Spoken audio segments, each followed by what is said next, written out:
Makapunto! Tsatsuway! Yon, magandang araw sa inyo mga punto. Kamusta kayong lahat? At ngayon ay may project tayo na back piece. Ayan, pinapakita ko sa video na to yung dating tattoo ni Sir. Ayan, matagal na daw to. At nag-message siya sa atin na papagawa siya ng back piece. Maglalagay ng background, lagyan daw ng ulap at lagyan ng mga bungo. Ayusin yung linya ng old tattoo ni Sir.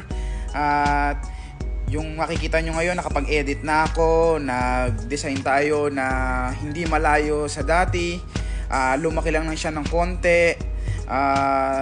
Sa tingin ko ay matatagalan kami rito, but sabi ni Sir, kung kaya namin ng 2 araw, sige, itatry natin kako nung kaya natin gawin 2 araw lang yung session, kasi alam naman natin to back piece at masakit at lalong sumasakit habang tumatagal yung oras. Yung nagpapalakas na lang sa atin yung kagustuhan nating matapos at yung nakikita natin merong pagbabago sa design na o sa tattoo na ginagawa sa atin. At syempre kailangan natin maghanda, kumain ng maayos, matulog, pati yung tayo bilang gumagawa ay pinaghahandaan din natin, tutulog tayong maayos, pinag-aaralan natin yung ano yung gagawin natin. Ayan, at dito ay in-stencil ko na sa iPad para pagdating ni Sir ay ilalagay na lang. At dito dumating na yung araw ng aming session.